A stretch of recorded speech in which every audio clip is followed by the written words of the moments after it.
Banyak sekali santri-santri NU yang berbondong-bondong pindah ke pondok pesantren miliknya Wahabi Salafi. Inna lillahi wa inna ilaihi raji'un. Ini gara-gara beberapa oknum saja sebenarnya, tetapi menyebabkan orang tua wali santri memindahkan putra-putri mereka dari pondok pesantren miliknya orang-orang NU pindah menuju ke pondok pesantren miliknya orang-orang Wahabi Salafi. Dan tidak hanya di dunia maya saja yang viral, tetapi ternyata sudah ada beberapa orang yang minta izin kepada kami untuk memindahkan putra-putri mereka dari pondok-pondok pesantren miliknya orang-orang NU pindah menuju ke pondok pesantrennya miliknya orang-orang Wahabi Salafi. Ini adalah suatu musibah, bencana, karena kita tahulah Wahabi Salafi itu bagaimana kiprahnya di Nusantara. Mereka seolah-olah ingin mengajak seluruh orang Islam yang ada di Indonesia ini untuk ke Arab-Araban, sebagaimana para habaib alwi ingin mengajak kaum muslimin wal muslimat di Indonesia ke Yaman-Yamanan.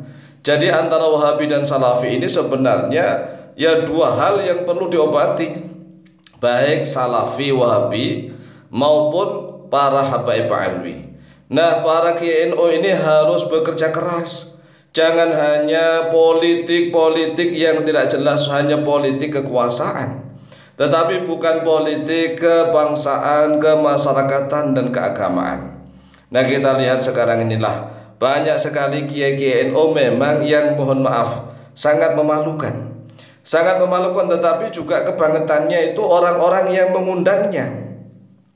Jadi ini seperti apa ya? Seperti benang kusut. Nah, banyak sekali para ustadz mubalik yang tidak tahu apa-apa, ya bisanya hanya melucu, melawak, dongeng dan seterusnya, tapi diundang ceramah ke sana kemari. Nah, yang namanya diundang kan tinggal hadir. Apakah para ustadz mubalik itu minta diundang? Kan enggak. Nah, ini masalah sebenarnya adalah kebobrokan masyarakat sendiri yang memang kemampuan ilmu agama Islamnya sangat di bawah standar, di bawah rata-rata. Coba kita lihat aja lah, di masing-masing desa itu rata-rata orangnya beragama Islam. Jadi masing-masing desa, kampung, kota itu rata-rata orangnya beragama Islam. Tetapi kalau didata, setiap RT didata berapa orang Islamnya yang pandai dan fasih membaca Al-Quran, itu nggak banyak. Setiap RT itu ternyata masih banyak orang-orang Islam yang baca Al-Quran saja tidak bisa. Coba bayangkan. Nah, kalau orang Islam tidak bisa baca Al-Quran, lalu apa yang dibaca? Ini kan aneh. Ya, membaca Al-Quran itu kan suatu keharusan, karena sholat kita membaca surat Al-Fatihah. Nah, setelah sholat biasanya kita membiasakan membaca Al-Quran walaupun selembar dua lembar. Dan ini kenyataan umat Islam di Indonesia ini rata-rata di masing-masing RT itu yang belum bisa baca Al-Quran banyak sekali. Bahkan mohon maaf, pejabat-pejabat yang beragama Islam di Indonesia ini yang baca Al-Quran juga nggak becus. Ini kan aneh. Ini adalah penyakit yang sangat kronis yang Masya Allah sungguh luar biasa. Oleh sebab itulah untuk mengubah semuanya ini yang memang harus melalui pemerintahan.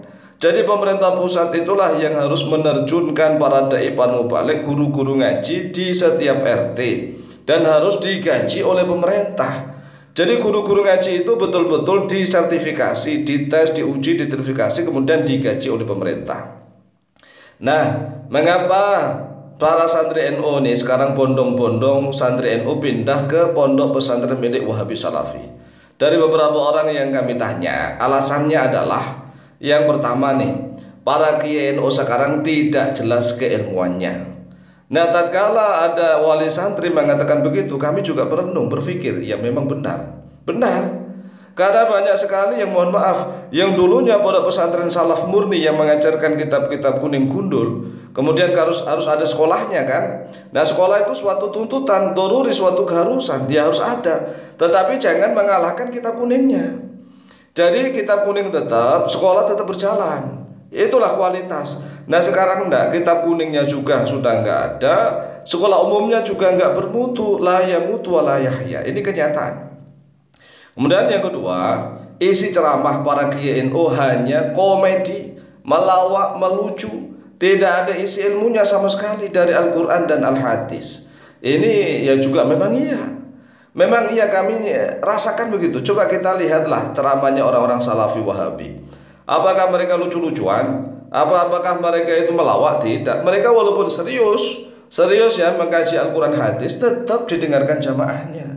Nah, seharusnya para kiai NU itu juga boleh melawak, melucu, tetapi kemampuan ilmu tentang Al-Quran Hadis, tentang fikih, tentang berbagai macam ilmu lah harus mendalam. Enggak hanya latihan retorika, latihan khitobah, kemudian diselipi lagu-lagu, nyanyi-nyanyi yang enggak jelas, seolah-olah Islam di Indonesia itu mirip zaman dahulu, masih zaman bahlak, zaman dahulu, zaman yang masih bodoh-bodoh begitu. Kalau orang Islamnya memang masih bodoh-bodoh, masih seperti zaman-zaman orang primitif, yang lucu-lucu itu sangat penting. Tetapi saat ini kan sudah zaman modern. Masa model ceramahnya masih lucu-lucuan, komedi dan seterusnya, yang lawak, menghibur, seolah-olah di mana-mana umat Islam itu butuh hiburan. Seolah-olah mereka nggak terhibur, ya di rumah cari hiburan, lihat video cari hiburan, lihat HP cari hiburan, di mana-mana hanya konsepnya cari hiburan. Bahkan ngaji saja mereka katanya mencari hiburan. Nah coba. Kalau orang itu imannya sudah mulai bagus, ilmunya sudah mulai mendalam, ngaji itu hiburan. Jadi ngaji Al-Quran, ngaji hadis, ngaji nahwu shorof itu hiburan. Ini bagi orang yang sudah mulai imannya tebal. Tetapi bagi orang yang imannya tipis, jangankan ngaji nahwu shorof, itu pusing. Jadi kalau ngaji Al-Quran agak serius sedikit aja dikatakan pusing, bukan hiburan. Padahal hiburan yang paling indah itu adalah mengkaji Al-Quran, hadis, ya, kemudian ilmu-ilmu Islam itu hiburan yang paling indah. Kemudian alasan yang ketiga adalah banyaknya kasus pelecehan dan kekerasan di pondok-pondok pesantren miliknya orang NU. Nah, ini ya perlu diklarifikasi yang ketiga ini. Apakah benar pelecehan dan kekerasan itu terjadi di pondok-pondok NU? Dan ini kita juga sebagai umat Islam harus cerdas. Kan banyak sekali orang-orang non-muslim itu yang ingin menghancurkan Islam. Dengan cara apa? Dengan cara yang pertama, partai-partai Islam itu harus hancur. Yang mereka danai bagaimana caranya? Partai-partai Islam itu harus hancur. Yang kedua, pondok-pondok pesantren itu harus hancur. Cara bagaimanapun. Oleh sebab itulah disebarkan berita-berita. Walaupun beritanya itu memang ada yang benar, tetapi ada yang dibesar-besarkan, ada yang memang cuma fitnah belaka.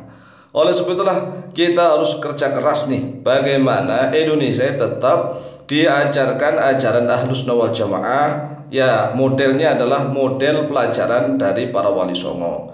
Dan sebenarnya masih banyak lagi alasan mereka, tetapi melalui video ini semoga menjadi ibrah bagi kita semua. Demikian, semoga manfaat dan barokah. Lebih kurangnya mohon maaf. Wallahu ta'ala a'lam bishawab.